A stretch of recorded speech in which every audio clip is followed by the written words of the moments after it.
मारू। महला पहला घर पहला।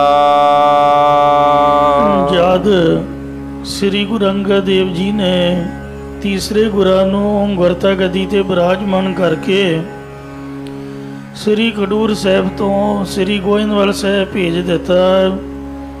तद मारू राग दे विच तीजे पातशाह धन श्री गुरु अमरदास महाराज जी ने घर पहले सुरताल दे विच यह पावन शब्द उचारण कीता। एक ओंकार। पहला मंगल कर रहे ने कि एक अद्वितीय परमेश्वर है ओंकार, जो कि सर्वदा प्रकाशक है। सतगुर प्रसाद, जो सतगुरां दी प्रसाद कृपा द्वारा प्राप्त हुंदा है। जह बैसा लह तह बैसा स्वामी। हे मालिक गुरु जी, जिथे आप जी मैनू बिठावोगे उथे ही मैं बैठांगा। जह भेजह तह जावा। जिथे आप जी भेजोगे उथे ही मैं जाना करांगा, उथे ही मैं जाके रहांगा। सब नगरी मह इको राजा। सारिया नगरियां विच इको राजा प्रकाश रूप परमेश्वर ही है। खडूर साहिब दे विच भी ओही है, गोइंदवाल साहिब विच भी ओही है। सबे पवित्र है थावा।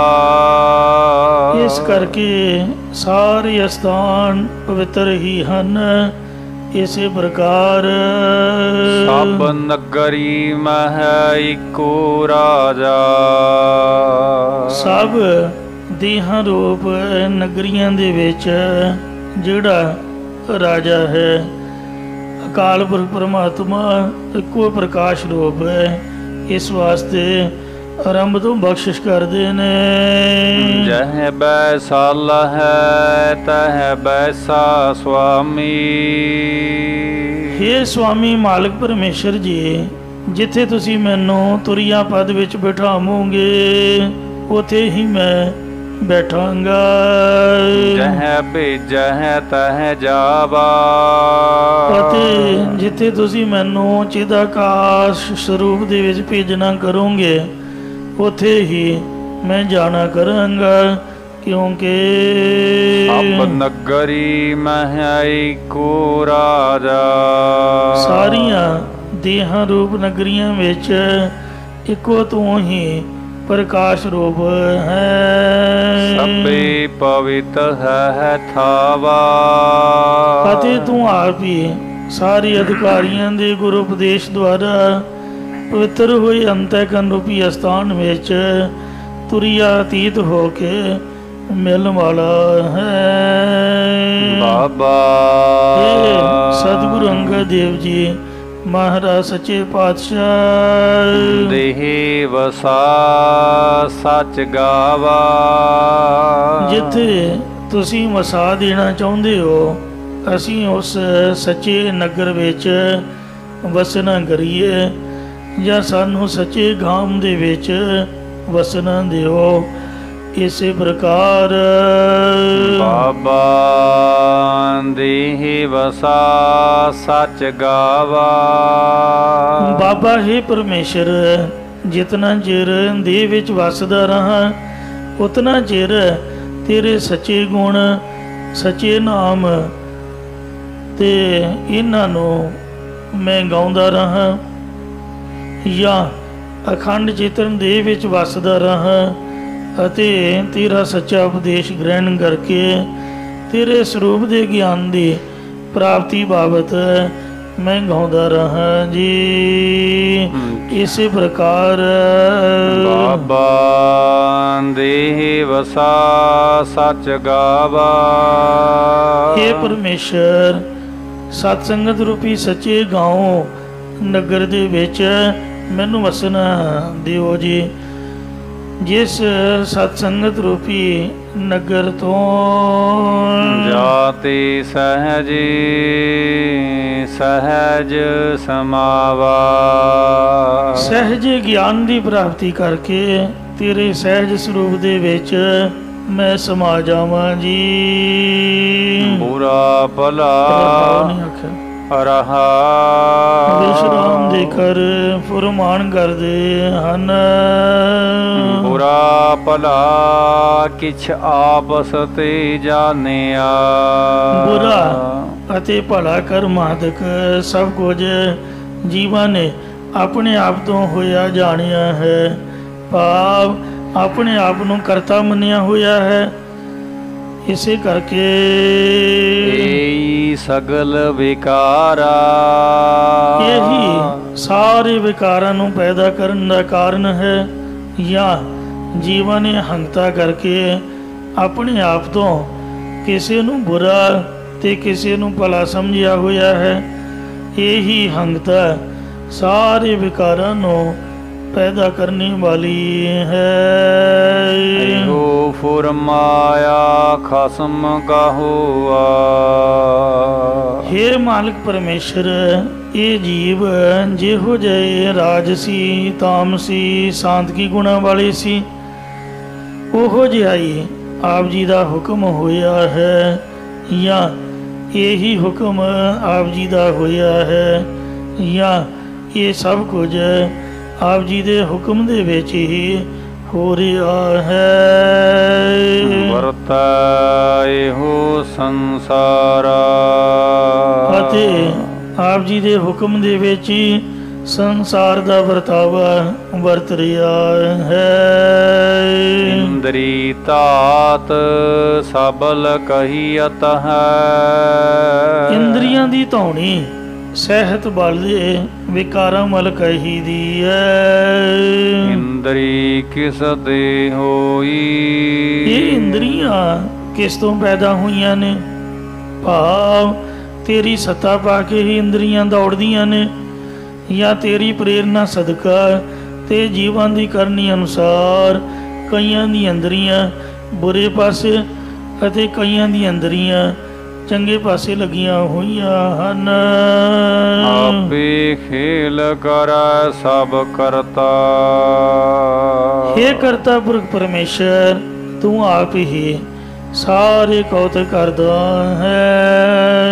ਐਸਾ ਬੂਝੈ ਕੋਈ। ਪਰ ਅਜਿਹਾ ਕੋਈ ਵਿਰਲਾ ਗੁਰਮੁਖ ਹੀ ਹੈ ਜੋ ਇਸ ਵਿਚਾਰ ਨੂੰ ਜਾਂ ਪਰਮਾਰਥ ਦੀ ਵਿਚਾਰ ਨੂੰ ਬੁੱਝਦਾ ਭਾਵ ਸਮਝਦਾ ਹੈ। ਗੁਰ ਪ੍ਰਸਾਦੀ ਏਕ ਲਿਵ ਲਾਗੀ। ਜਿਸ ਦੀ ਗੁਰਾਂ ਦੀ ਕਿਰਪਾ ਦੁਆਰਾ ਇੱਕ ਰਸ ਵਾਹਿਗੁਰੂ ਦੇ ਵਿੱਚ ਲੇਵ ਬਿਰਤੀ ਲੱਗੀ ਹੋਈ ਹੈ। ਦੁਬਿਦਾ ਤਦੇ ਬਿਨਾਸੀ।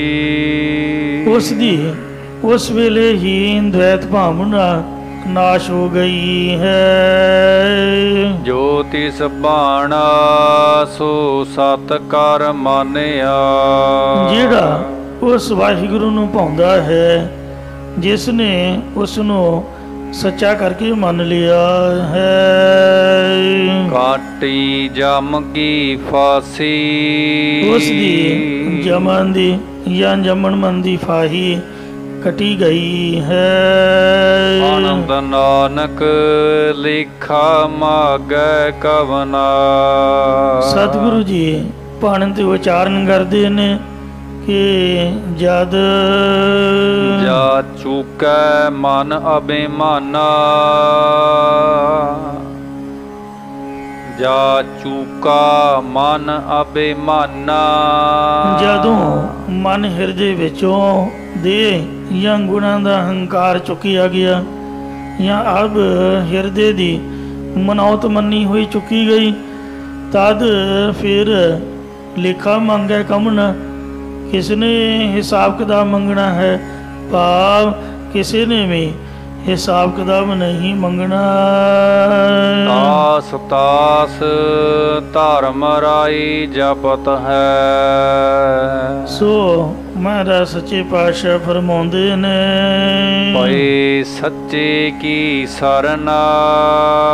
ਜੋ ਸੱਚੇ ਅਕਾਲ ਪੁਰਖ ਦੀ ਓਟ ਵਿੱਚ ਪੈ ਕੇ ਮੁਕਤ ਹੋ ਗਿਆ ਹੈ, ਉਸ ਦੇ ਅੰਦਰ ਪਰਮੇਸ਼ਰ ਦੀ ਜੋਤ ਪ੍ਰਗਟ ਹੋਈ ਜਾਣ ਕੇ ਧਰਮ ਰਾਜਾ ਵੀ ਤਰਾ ਕਰੋ ਭਾਵ ਰੱਖਿਆ ਕਰੋ ਇਸ ਤਰ੍ਹਾਂ ਜਪਦਾ ਹੈ। ਜਾਂ ਜੋ ਸੱਚੇ ਦੀ ਸ਼ਰਨ ਵਿੱਚ ਪਏ ਨੇ, ਤਾਸ ਉਸ ਦੇ ਨਾਮ ਨੂੰ ਧਰਮ ਰਾਏ ਜਪਦਾ ਹੈ, ਧਰਮ ਰਾਜਾ ਜਪਦਾ ਹੈ। ਆਵਣ ਜਾਣਾ ਮਾਰੂ ਮਹੱਲਾ ਤੀਜਾ। ਮਾਰੂ ਰਾਗ ਦੇ ਵਿੱਚ ਤੀਜੇ ਪਾਤਸ਼ਾਹ ਧੰਨ ਧੰਨ ਸ੍ਰੀ ਗੁਰੂ ਅਮਰਦਾਸ ਸਾਹਿਬ ਜੀ ਅਗਲਾ ਪਾਵਨ ਸ਼ਬਦ ਉਚਾਰ ਰਹੇ ਹਨ। ਆਵਣ ਜਾਣਾ ਨਾ ਥੀਐ। ਇਹ ਭਾਈ ਨਾਮ ਅੰਮ੍ਰਿਤ ਦੇ ਅਭਿਆਸ ਦੇ ਪ੍ਰਤਾਪ ਨਾਲ ਜਨਮ ਧਾਰ ਕੇ ਆਉਣਾ ਤੇ ਮਰ ਕੇ ਬਾਰ-ਬਾਰ ਜੋ ਨਵੇਂ ਜਾਣਾ ਇਹ ਨਹੀਂ ਹੁੰਦਾ ਹੈ। ਨਿਜ ਘਰ ਵਾਸਾ ਹੋਏ। ਕਿਉਂਕਿ ਫਿਰ ਆਪਣੇ ਸੱਚ ਸਰੂਪ ਰੂਪੀ ਜਾਂ ਤੁਰਿਆ ਪਦ ਰੂਪ ਘਰ ਦੇ ਵਿੱਚ ਨਿਵਾਸ ਹੋ ਜਾਂਦਾ ਹੈ। ਸੱਚ ਖਜ਼ਾਨਾ ਬਖਸਿਆ। ਜਾਂ ਨਿਜ ਘਰ ਵਾਸਾ ਹੋਏ, ਆਪਣੇ ਸਾਧ ਸੰਗਤ ਰੂਪੀ ਘਰ ਦੁਆਰਾ ਨਾਮ ਦੇ ਵਿੱਚ ਵਾਸਾ ਹੁੰਦਾ ਹੈ, ਅਤੇ ਜਿਨ੍ਹਾਂ ਦਾ ਨਾਮ ਦੇ ਵਿੱਚ ਵਾਸਾ ਹੁੰਦਾ ਹੈ ਉਹਨਾਂ ਦਾ ਸਵੈ ਸਰੂਪ ਰੂਪੀ ਘਰ ਵਿੱਚ ਵਾਸਾ ਹੁੰਦਾ ਹੈ। ਜਾਂ ਜਿਹੜੇ ਆਪਣੇ ਤੁਰਿਆ ਪਦ ਰੂਪ ਘਰ ਵਿੱਚ ਟਿਕਦੇ ਨੇ ਉਹਨਾਂ ਦਾ ਤੁਰਿਆਤੀਤ ਸਰੂਪ ਰੂਪੀ ਘਰ ਵਿੱਚ ਵਾਸਾ ਹੁੰਦਾ ਹੈ। ਇਉਂ ਫਿਰ ਉਹਨਾਂ ਦਾ ਜੰਮ ਕੇ ਆਉਣਾ ਤੇ ਮਰ ਕੇ ਜਾਣਾ ਇਹ ਨਹੀਂ ਹੁੰਦਾ। ਸੱਚ ਖਜ਼ਾਨਾ ਬਖਸ਼ਿਆ, ਜਿਨ੍ਹਾਂ ਨੂੰ ਪਰਮੇਸ਼ਰ ਨੇ ਕਿਰਪਾ ਕਰਕੇ ਗੁਰਾਂ ਦੁਆਰਾ ਆਪਣੇ ਸੱਚੇ ਨਾਮ ਦਾ ਖਜ਼ਾਨਾ ਬਖਸ਼ਿਆ ਹੈ। ਆਪੇ ਜਾਣੈ ਸੋਇ। ਉਹ ਆਪਣੇ ਸਰੂਪ ਨੂੰ ਜਾਣ ਲੈਂਦੇ ਨੇ, ਜਾਂ ਉਹ ਆਪੇ ਹੀ ਉਸ ਆਨੰਦ ਨੂੰ ਜਾਣਦੇ ਨੇ, ਜਾਂ ਉਹਨਾਂ ਨੂੰ ਪਰਮੇਸ਼ਰ ਆਪਣੀ ਸ਼ੋਭਾ ਦੇ ਤਾਈਂ ਕਰਨ ਵਾਲੇ ਜਾਣਦਾ ਹੈ। ਏ ਮਨ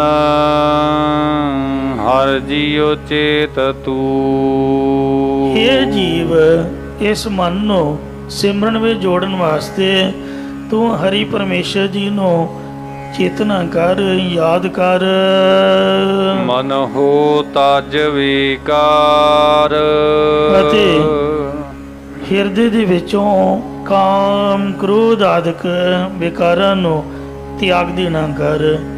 ਜਾਂ ਹੀ ਮਨਾ ਤੂੰ ਪਰਮੇਸ਼ਰ ਜੀ ਨੂੰ ਹਰ ਵਕਤ ਯਾਦ ਕਰ, ਅਤੇ ਹੇ ਮਨਾ ਆਪਣੇ ਅੰਦਰੋਂ ਕਾਮ ਕ੍ਰੋਧ ਆਦਿਕ ਵਿਕਾਰਾਂ ਨੂੰ ਤਿਆਗ ਦੇਣਾ ਕਰ। ਮਨ ਦੇ ਵਿਕਾਰ ਕਿਵੇਂ ਮਿਟਦੇ ਨੇ ਤਾਂ ਗੁਰੂ ਸਾਹਿਬ ਜੀ ਪੁੱਤਰ ਬਖਸ਼ਦੇ ਹਨ। ਗੁਰ ਕਾ ਸ਼ਬਦ ਧਿਆਏ ਤੂੰ। ਇਹ ਭਾਈ ਤੂੰ ਗੁਰਾਂ ਦੇ ਉਪਦੇਸ਼ ਦੁਆਰਾ ਪਰਮੇਸ਼ਰ ਦੇ ਨਾਮ ਨੂੰ ਧਿਆਉਣਾ ਕਰ। ਆ ਸੱਚ ਲੱਗੀ ਪਿਆਰ। ਜਦ ਲਾਹੌਰ ਵਿੱਚ ਸਤਿਗੁਰਾਂ ਦੇ ਪਾਵਨ ਸਰੂਪਾਂ ਦੀ ਛਪਾਈ ਹੁੰਦੀ ਸੀ ਤਦ ਉਸ ਛਾਪੇ ਦੀਆਂ ਸਾਰੀਆਂ ਬੀੜਾਂ ਵਿੱਚ ਤਾਂ ਪਦ ਹੁੰਦਾ ਸੀ। ਸੰਤ ਗਿਆਨੀ ਗੁਰਬਚਨ ਸਿੰਘ ਜੀ ਨੇ ਵੀ ਕਥਾ ਵਿੱਚ ਤਾਂ ਸੱਚ ਲੱਗੀ ਪਿਆਰ ਇਹ ਪਾਠ ਕਰਵਾਇਆ ਹੈ। ਤਾਂ ਅੱਖਰ ਸ਼ੁੱਧ ਹੈ। ਅੱਜ ਕੱਲ੍ਹ ਤਾਂ ਅੱਖਰ ਖਾ ਗਏ ਨੇ। ਇਸ ਤਰ੍ਹਾਂ ਹੀ ਲਿਖ ਦਿੱਤਾ, ਗੁਰ ਕੈ ਸ਼ਬਦ ਧਿਆਏ ਤੂੰ ਸੱਚ ਲੱਗੀ ਪਿਆਰ।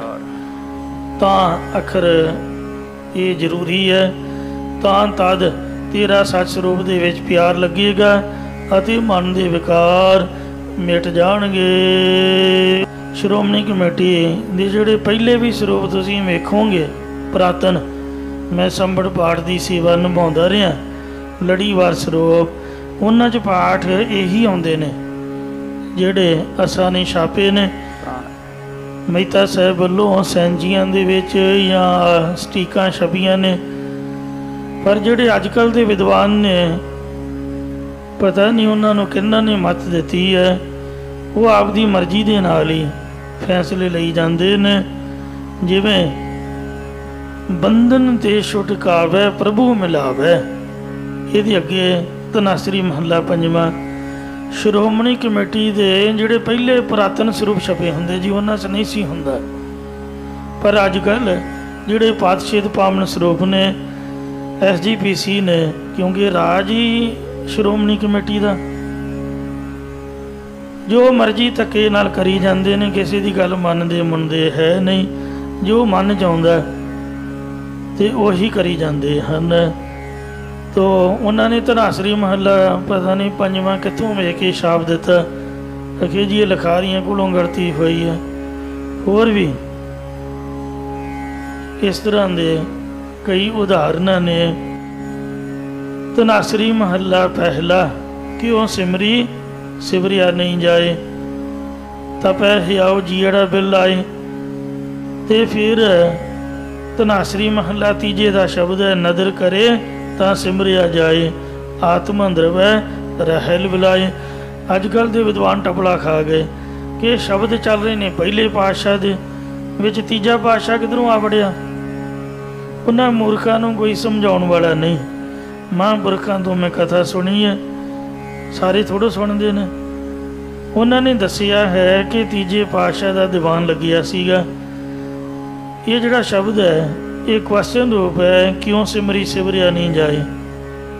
ਸੰਗਤਾਂ ਨੇ ਗੁਰੂ ਸਾਹਿਬ ਨੂੰ ਪੁੱਛਿਆ ਵੀ ਇਹਦਾ ਉੱਤਰ ਕੀ ਹੈ, ਤਾਂ ਤੀਜੇ ਪਾਤਸ਼ਾਹ ਨੇ ਧਨਾਸਰੀ ਮਹੱਲਾ ਤੀਜਾ ਉਚਾਰਿਆ, ਨਦਰ ਕਰੇ ਤਾਂ ਸਿਮਰਿਆ ਜਾਏ। ਪੰਜਵੇਂ ਪਾਤਸ਼ਾਹ ਬੜੇ ਸਿਆਣੇ ਸਨ, ਉਹਨਾਂ ਸੋਚਿਆ ਵੀ ਪ੍ਰਸ਼ਨ ਕਿਤੇ ਉੱਤਰ ਕਿਤੇ, ਤੇ ਉਹਨਾਂ ਨੇ ਤੀਜੇ ਪਾਤਸ਼ਾਹ ਦਾ ਸ਼ਬਦ ਪਹਿਲੇ ਪਾਤਸ਼ਾਹ ਦੇ ਨਾਲ ਹੀ ਲਿਖ ਦਿੱਤਾ, ਪ੍ਰਸ਼ਨ ਉੱਤਰ ਜਾਣਗੇ। ਕੰਬੀਨੇਸ਼ਨ ਬਣ ਗਿਆ ਨਾ, ਕਿ ਉਹ ਸਿਮਰੀ ਸਿਵਰਿਆ ਨਹੀਂ ਜਾਏ। ਤੇ ਧਨਾਸਰੀ ਮਹੱਲਾ ਤੀਜਾ ਗੁਰੂ ਸਾਹਿਬ ਕਹਿੰਦੇ ਨਦਰ ਕਰੇ ਤਾਂ ਸਿਮਰਿਆ ਜਾਏ। ਹੁਣ ਜੇ ਤੀਜੇ ਪਾਤਸ਼ਾਹ ਦੇ ਚੈਪਟਰ 'ਚ ਲਿਖਦੇ ਫਿਰ ਉੱਥੋਂ ਲੱਭ ਕੇ ਵੇਖਣਾ ਪੈਣਾ ਸੀਗਾ। ਤੋ ਵਿਦਵਾਨਾਂ ਨੇ ਆਪਦੀ ਮਰਜ਼ੀ ਨਾਲ ਉੱਥੇ ਵੀ ਧਨਾਸਰੀ ਮਹੱਲਾ ਪਹਿਲਾ ਲਿਖ ਦਿੱਤਾ। ਤੁਸੀਂ ਸਰੂਪ ਜਿਹੜੇ ਪ੍ਰਕਾਸ਼ ਨੇ ਉਹਨਾਂ ਦੇ ਦਰਸ਼ਨ ਕਰੋਗੇ। ਸ਼ਬਦ ਹੈ 661 ਅੰਗ ਦੇ ਉੱਪਰ, ਨਦਰ ਕਰੇ ਤਾਂ ਸਿਮਰਿਆ ਜਾਏ। ਇੱਥੇ ਧਨਾਸਰੀ ਮਹੱਲਾ ਪਹਿਲਾ ਤੁਸੀਂ ਲਿਖਿਆ ਪੜ੍ਹੋਗੇ। ਇਹ ਵਿਦਵਾਨਾਂ ਦੀ ਆਪ ਦੀ ਮੱਤ ਹੈ। ਸ਼੍ਰੋਮਣੀ ਕਮੇਟੀ ਦੀ ਪਤਾ ਨਹੀਂ ਮੱਤ ਟਿਕਾਣੀ ਨਹੀਂ ਰਹੀ ਜਾਂ ਪਤਾ ਨਹੀਂ ਕੀ ਹੋ ਗਿਆ। ਉਹ ਪਹਿਲਾਂ ਸੰਪਰਦਾਈ ਮਹਾਂਪੁਰਖਾਂ ਕੋਲੋਂ ਸਾਰੀਆਂ ਸਲਾਮਾਂ ਪੁੱਛਦੇ ਹੁੰਦੇ ਸੀਗੇ, ਕੋਈ ਗੱਲ ਕਰਨੀ ਮਹਾਂਪੁਰਖਾਂ ਨੂੰ ਬੁਲਾਉਣਾ। ਪਰ ਹੁਣ ਇਹ ਆਪਦੀ ਮਰਜ਼ੀ ਕਰੀ ਜਾ ਰਹੇ ਨੇ। ਸਤਿਗੁਰੂ ਜੀ ਇਹਨਾਂ ਨੂੰ ਸਮਤ ਬਖਸ਼ਣ।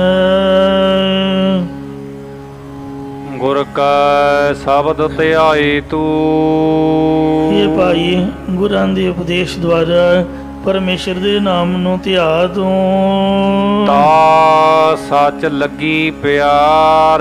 ਤਾਂ ਤੇਰਾ ਸੱਚ ਸਰੂਪ ਦੇ ਵਿੱਚ ਪਿਆਰ ਲੱਗੇਗਾ ਤੇ ਮਨ ਦੇ ਵਿਕਾਰ ਮਿਟ ਜਾਣਗੇ।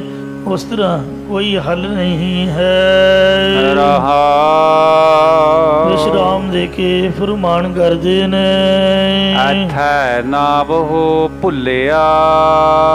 ਜੀਵ ਨੇ ਇਸ ਲੋਕ ਵਿੱਚ ਆ ਕੇ ਜਾਂ ਮਨੁੱਖਾ ਜਨਮ ਪਾ ਕੇ ਪਰਮੇਸ਼ਰ ਦਾ ਨਾਮ ਭੁੱਲਣਾ ਕੀਤਾ ਹੈ। ਹੱਥ ਕਿਥਾਉ ਨਾ ਪਾਏ। ਫਿਰ ਉਸ ਦਾ ਕਿਤੇ ਵੀ ਹੱਥ ਨਹੀਂ ਬਹਿੰਦਾ। ਭਾਵ 84 ਲੱਖ ਜੂਨਾਂ 'ਚ ਪਰਮ ਦਾ ਰਹਿੰਦਾ, ਕਿਤੇ ਮੁਕਤ ਹੋਣ ਲਈ ਹੱਥ ਨਹੀਂ ਬਹਿੰਦਾ। ਕਿਸੇ ਵੀ ਯਤਨ ਨਾਲ ਆਤਮਕ ਆਨੰਦ ਦੀ ਪ੍ਰਾਪਤੀ ਨਹੀਂ ਹੁੰਦੀ। ਜੋਨੀ ਸਭ ਪਵਾਈਆਂ ਉਸ ਨੂੰ ਸਾਰੀਆਂ ਜੂਨਾਂ 'ਚ ਭਰਮਾਇਆ ਜਾਂਦਾ ਹੈ। ਵਿਸਟਾ ਮਾਹੇ ਆਦਿ ਸਮਾਏ। ਮਾਤਾ ਦੇ ਗਰਭ ਰੂ ਵਿਸ਼ਟਾ ਜਾਂ ਨਰਕਾਂ ਰੂਪੀ ਵਿਸ਼ਟਾ ਜਾਂ ਵਿਸ਼ਿਆ ਰੂਪੀ ਗੰਦਗੀ ਦੇ ਵਿੱਚ ਸਮਾਉਂਦਾ। ਪਰਤਾ ਗੰਦਗੀ ਦਾ ਕੀੜਾ ਬਣਦਾ ਹੈ। ਮਹਾਰਾਜ ਦਾ ਰਹਿਤਨਾਮਿਆਂ 'ਚ ਬਚਨ ਹੈ ਕਿ ਬਿਨ ਜਪ ਜਾਪ ਜਪੇ ਬਿਨਾ ਜੋ ਜੇਵੇ ਪ੍ਰਸਾਦ ਸੋ ਬਿਸ਼ਟਾ ਕਾ ਕਰਮ ਹੋਏ ਜਨਮ ਗਵਾਵੇ ਬਾਦ। ਜਿਹੜਾ ਜਪਜੀ ਸਾਹਿਬ ਤੇ ਸ੍ਰੀ ਜਾਪ ਸਾਹਿਬ ਪੜ੍ਹੇ ਤੋਂ ਬਿਨਾਂ ਹੀ ਰੋਟੀਆਂ ਦੇ ਟੱਕ ਚਾੜ ਦਿੰਦਾ, ਲਿਆ ਮਾਂ ਪਰੌਂਠੇ, ਪਾਠ ਪੂਜਾ ਕੀਤਾ ਹੀ ਕੋਈ ਨਹੀਂ, ਸਮਝ ਲਓ ਕਿ ਉਹ ਵਿਸ਼ਟਾ ਦੀ ਗੰਦਗੀ ਦਾ ਕੀੜਾ ਹੈ। ਜੋ ਕੀੜਾ ਗੰਦਗੀ 'ਚ ਹੀ ਪਲਦਾ, ਗੰਦਗੀ ਖਾਂਦਾ, ਇਉਂ ਨਾਮ ਵੀ ਹੁਣ ਸੁਨੇ ਸੇ ਮੁਖਾ। ਵਾਹਿਗੁਰੂ ਨਾਮ ਜਪੇ ਤੋਂ ਬਗੈਰ ਮੂੰਹ ਸੁੰਝੇ ਨੇ, ਖਾਲੀ ਨੇ। ਤੇ ਜੋ ਵੀ ਅਸੀਂ ਖਾਂਦੇ ਹਾਂ ਉਹਨੂੰ ਤ੍ਰਿਗਾਕਾਰ ਮਹਾਰਾਜ ਨੇ ਆਖਿਆ, ਤ੍ਰਿਗ ਤ੍ਰਿਗ ਖਾਇਆ, ਤ੍ਰਿਗ ਤ੍ਰਿਗ ਸੋਇਆ, ਤ੍ਰਿਗ ਤ੍ਰਿਗ ਕਾਪੜੀ ਅੰਗ ਚੜਾਇਆ।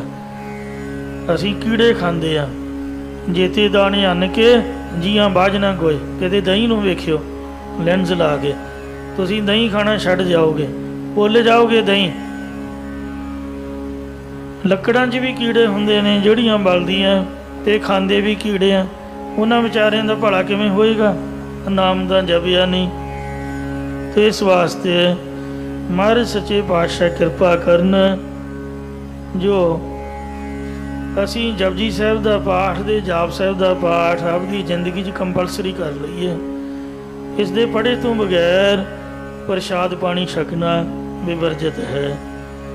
ਮੈਂ ਹਿਸਾਬ ਲਾਇਆ ਹੈ, ਜੇ ਕਹੀਏ ਵੀ ਇਹ ਬਚਨ ਸਖਤ ਹੈ, ਸਖਤ ਸੁਖਤ ਕੋਈ ਨਹੀਂ ਹੈ। ਉਨਾ ਕੁ ਚਿਰ ਸਖਤ ਹੈ ਜਿੰਨਾ ਕੁ ਚਿਰ ਕਰਦੇ ਨਹੀਂ। ਹੁਣ ਪਤਾ ਵੀ ਰੋਟੀ ਨਹੀਂ ਖਾਣੀ ਤਾਂ ਆਪੇ ਜਪਜੀ ਸਾਹਿਬ ਜਾਪ ਸਾਹਿਬ ਪੜਾਂਗੇ। ਜੇ ਰੋਟੀ ਖਾ ਲਈ, ਢਿੱਡ ਭਰਿਆ, ਕੰਮ ਸਰਿਆ। ਹੋੜ ਹੋੜ ਹਾ ਹਾ, ਢਿੱਡ ਦੇ ਹੱਥ ਫੇਰਿਆ, ਪੱਖਾ ਚਲਾਇਆ ਤੇ ਚਲੋ ਮੇਰੇ ਭਾਈ, ਫੂਕਾ ਮਾਰਦੀਆਂ ਸਾਰੀ ਤੇ ਅੱਖਾਂ ਬੰਦ ਹੋ ਜਾਂਦੀਆਂ। ਰੋਟੀ 'ਚ ਨਸ਼ਾ ਹੀ ਇਹਨਾਂ ਬੰਦੇ ਨੂੰ ਚੇਤਾ ਹੀ ਭੁਲਾ ਦਿੰਦਾ ਸਭ ਗੱਲਾਂ ਦਾ। ਨਹੀਂ ਖਾਧੀ ਤਾਂ ਚੇਤਾ ਰਹੂਗਾ ਵੀ ਨਿਤਨੇਮ ਨਹੀਂ ਕੀਤਾ। ਰਾਤ ਦਾ ਪ੍ਰਸ਼ਾਦਾ, ਜੇ ਰਹਿ ਰਸ ਦਾ ਪਾਠ ਨਹੀਂ ਹੋਇਆ ਤਾਂ ਨਿਯਮ ਬਣਾ ਲਏ ਵੀ ਨਹੀਂ ਛਕਣਾ। ਜੇ ਰਾਤ ਦੀ ਰੋਟੀ ਖਾ ਲਈ ਫਿਰ ਤੂੰ ਕੌਣ ਤੇ ਮੈਂ ਕੌਣ, ਕੱਲ ਨੂੰ ਵੇਖੀ ਜਾਊਗੀ। ਰਹਿ ਰਸ ਕਿਹੜਾ ਭੱਜੀ ਜਾ ਰਹੀ ਹੈ, ਕੱਲ ਨੂੰ ਫੇਰ ਕਰ ਲਵਾਂਗੇ। ਤੇ ਇਸੇ ਪ੍ਰਕਾਰ ਕੀਰਤਨ ਸੋਹਿਲਾ ਉਹ ਵੀ ਝਟਪਟ ਹੀ ਨੇਤਰ ਬੰਦ ਹੋ ਜਾਂਦੇ ਨੇ। ਸੋ ਗੁਰਬਾਣੀ ਦੇ ਨਿਤਨੇਮ ਨੂੰ ਤਾਂ, ਨਿਤਨੇਮ ਦਾ ਮਤਲਬ ਹੈ ਡੇਲੀ ਕੰਟੀਨਿਊ, ਜਿਹਦੇ 'ਚ ਨਾਗਾ ਕੋਈ ਨਾ ਹੋਏ। ਇਹ ਨਿਯਮ ਬਣਾਉਣਾ ਪਏਗਾ, ਨਹੀਂ ਤਾਂ ਪਾਤਸ਼ਾਹ ਜੀ ਕਥਨ ਕਰਦੇ ਹਨ ਕਿ ਸਭ ਭੁਆਈਆਂ ਬਿਸ਼ਟਾ ਮਾਹੀ ਸਮਾਈ। ਰੱਬ ਨੇ ਬੰਦਾ ਬਣਾਇਆ ਹੈ, ਬੰਦੋ ਹੋਏ ਬੰਦਗੀ ਹੈ। ਬੰਦਾ ਹੋ ਕੇ ਬੰਦਗੀ ਨਾ ਕੀਤੀ ਫਿਰ ਬੰਦਾ ਕਮਾਉਣ ਦਾ ਕੀ ਫਾਇਦਾ? ਸਾਰੀਆਂ ਜੂਨੀਆਂ 'ਚ ਭਟਕਦਾ ਬੰਦਾ ਬਣਿਆ ਹੈ ਤੇ ਫਿਰ ਗੰਦਗੀ ਦੇ ਵਿੱਚ ਹੀ ਸਮਾਇਆ ਹੋਇਆ ਹੈ। ਸਾਰੀ ਰਾਤ ਵਿਸ਼ੇ ਵਕਾਰ, ਸਾਰੀ ਦਿਹਾੜੀ ਵਿਸ਼ਿਆਂ ਦੀਆਂ ਸੋਚਾਂ, ਕਦੀ ਨਹਾ ਧੋ ਕੇ ਸੁੱਚੇ ਮੂੰਹ ਰੱਬ ਦਾ ਨਾਮ ਨਹੀਂ ਲਿਆ ਤੋ ਮਰ ਕੇ ਵੀ ਨਰਕਾਂ ਦੀ ਗੰਦਗੀ 'ਚ ਜਾਂ ਪ੍ਰਤੱਖ ਗੰਦਗੀ ਦਾ ਕੀੜਾ ਬਣਦਾ। ਉਹਦੇ ਖਾਣ ਪੀਣ ਨੂੰ ਤ੍ਰਿਗਾਕਾਰ ਹੈ। ਉਹ ਗੰਦਗੀ ਦੇ ਵਿੱਚ ਹੀ ਪਲਪ ਰਿਹਾ, ਗੰਦਗੀ ਦੇ ਵਿੱਚ ਹੀ ਰਹਿ ਰਿਹਾ ਤੇ ਮਰ ਕੇ ਵੀ ਗੰਦਗੀ 'ਚ ਪਏਗਾ। ਉਹ ਤੋਂ ਬਾਅਦ ਫਿਰ ਗਰਭ ਦੀਆਂ ਜੂਨੀਆਂ ਰੂਪੀ ਗੰਦਗੀ 'ਚ ਪੈਂਦਾ ਹੈ। ਉਹਨਾਂ ਦਾ ਜਿਹੜਾ ਜੀਵਨ ਹੈ ਉਹ ਵਿਸ਼ਟਾ ਦੇ ਕੀੜੇ ਤੋਂ ਵੱਧ ਹੋਰ ਕੁਛ ਨਹੀਂ ਹੈ। ਵਿਸ਼ਟਾ ਮਾਹੀ ਸਮਾਏ, ਉਹ ਗੰਦਗੀ ਦੇ ਵਿੱਚ ਹੀ ਵਿਸ਼ੇ ਵਿਕਾਰਾਂ ਸਮਾਏ ਰਹਿੰਦੇ ਨੇ। ਵੱਡ ਭਾਗੀ ਗੁਰ ਪਾਇਆ, ਵੱਡੇ ਭਾਗਾਂ ਵਾਲਿਆਂ ਨੇ ਪੂਰੇ ਸਤਿਗੁਰੂ ਜੀ ਨੂੰ ਪਾਇਆ ਹੈ। ਪੂਰਬ ਲਿਖਿਆ ਮਾਈ, ਆਪੋਂ ਪਾਇਆ ਹੈ, ਆਪੋਂ ਨਹੀਂ ਪਾਇਆ।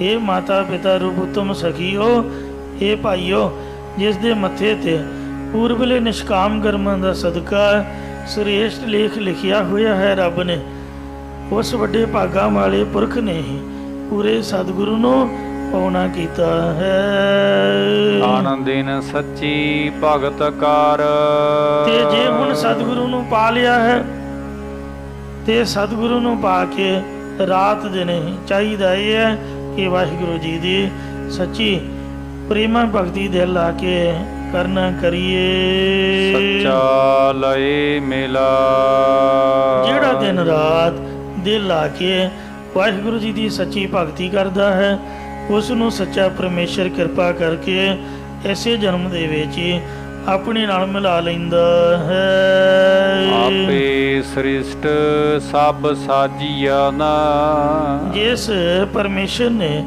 ਆਪ ਹੀ ਸੂਖਮ ਸ੍ਰਿਸ਼ਟੀ ਸਥੂਲ ਆਦਿਕ ਸਾਰੀ ਸ੍ਰਿਸ਼ਟੀ ਸਾਜਣਾ ਕੀਤੀ ਹੈ। ਆਪੇ ਨਦਰ ਕਰੇ ਉਹ ਪਰਮੇਸ਼ਰ ਆਪ ਹੀ ਸਭ ਜੀਵਾਂ ਤੇ ਗੁਰਾਂ ਦੁਆਰਾ ਕਿਰਪਾ ਦ੍ਰਿਸ਼ਟੀ ਕਰਦਾ ਹੈ। ਨਾਨਕ ਨਾਮ ਵਡਿਆਈਆ। ਸਤਿਗੁਰੂ ਮਹਾਰਾਜ ਸਾਹਿਬ ਜੀ ਕਥਨ ਕਰਦੇ ਨੇ ਕਿ ਸਭ ਵਡਿਆਈਆਂ ਨਾਮ ਵਿੱਚ ਜੇ ਗੁਰਮੁਖ ਧਿਆਈ ਹੈ, ਜੇ ਵਸਤ ਮੰਗੀ ਹੈ ਸਾਈ ਪਾਈ ਹੈ, ਜੇ ਹਰ ਨਾਮ ਚਿਤ ਲਾਈਏ ਗੋਹਜ ਗਲ ਜੀ ਕੀ ਕੀਚੈ ਸਤਿਗੁਰੂ ਪਾਸ। ਇਹ ਮਹਾਰਾਜ ਕਹਿੰਦੇ ਨੇ ਕਿ ਜਿੰਨੀਆਂ ਵਡਿਆਈਆਂ ਨਾਮ ਅੰਮ੍ਰਿਤ ਕਰਕੇ ਮਿਲਦੀਆਂ ਨੇ, ਲੋਕ ਵੋਟਾਂ ਦੀਆਂ ਵਡਿਆਈਆਂ ਭਾਲਦੇ ਨੇ, ਜਿੰਦਾਬਾਦ ਜਿੰਦਾਬਾਦ ਦੀਆਂ ਵਡਿਆਈਆਂ ਚਾਹੁੰਦੇ ਨੇ, ਪਰ ਮਹਾਰਾਜ ਦੇ ਨਾਮ ਅੰਮ੍ਰਿਤ ਨੂੰ ਕੋਈ ਨਹੀਂ ਜਪਦਾ।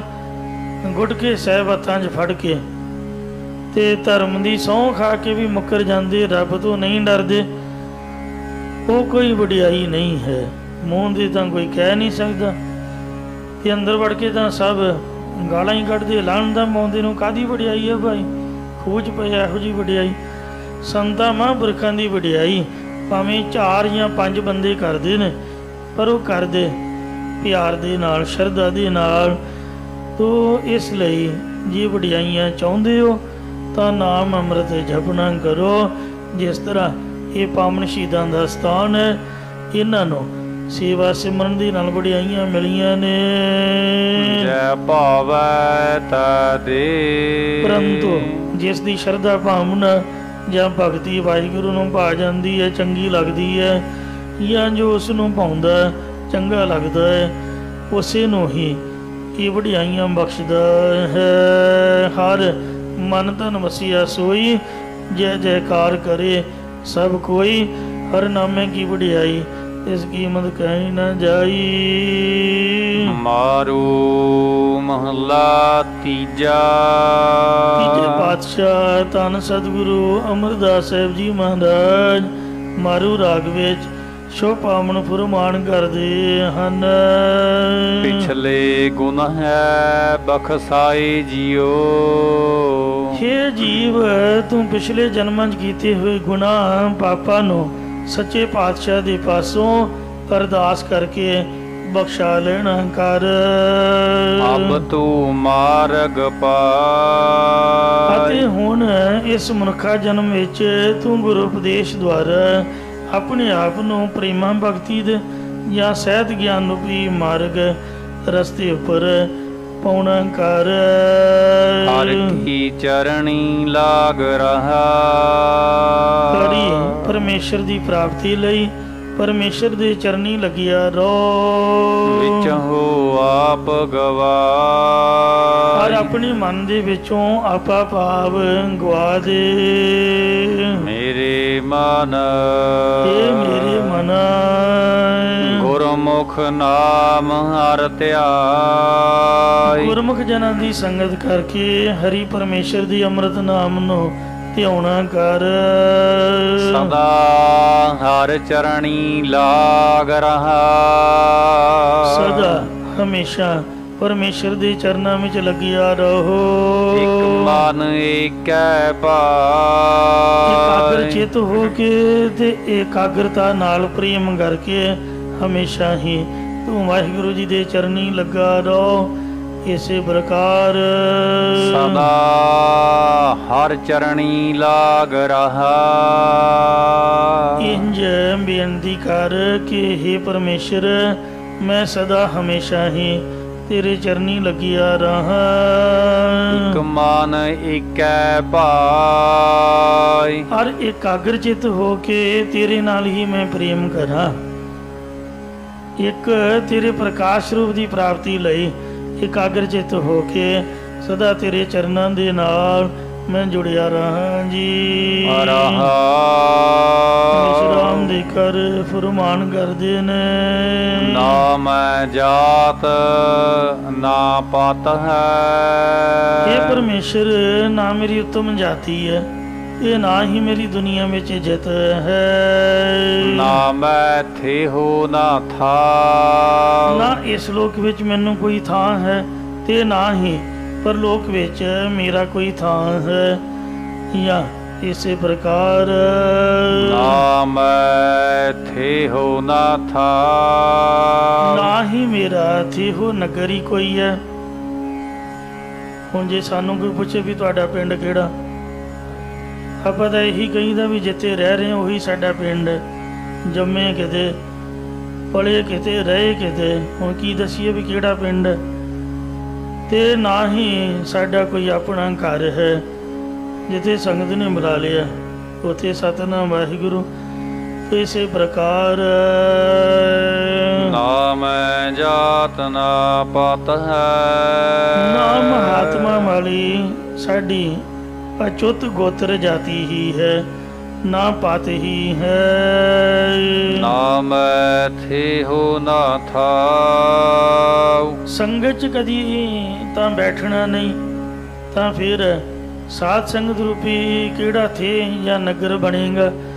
ना ही मेरा संगत रूपी नगर है ते ना ही मेरा ਸਰੂਪ ਰੂਪੀ ਥਾਂ ਹੈ। ਅਸੀਂ ਨਥਾਵੇਂ ਤੇ ਭਟਕਦੇ ਫਿਰਦੇ ਹਾਂ, ਹੈ ਸਭ ਕੁਝ ਸਰੀਰ ਦੇ ਵਿੱਚ ਹੀ, ਜਿਉਂ ਕਸਤੂਰੀ ਮਿਰਗ ਨਾ ਜਾਣੈ ਭਰਮ ਦਾ ਭਰਮ ਭੁਲਾਇਆ। ਲੱਭਦੇ ਬਾਹਰ ਫਿਰਦੇ ਹਾਂ, ਭਟਕਦੇ ਹਾਂ, ਕੋਈ ਕਿਤੇ ਕੋਈ ਕਿਤੇ। ਤੋ ਇਸ ਤਰੀਕੇ ਨਾਲ ਹਰਨ ਦੇ ਪੇਟ ਵਿੱਚ ਕਸਤੂਰੀ ਦਾ ਨਾਪਾ ਜੇ ਕਿਤੇ ਨਾਸਕਾਂ ਆਉਂਦੀਆਂ ਧੁੰਨੀ ਨੂੰ ਲੱਗ ਜਾਣ ਫਿਰ ਉਹ ਮਸਤ ਹੋ ਜਾਂਦਾ।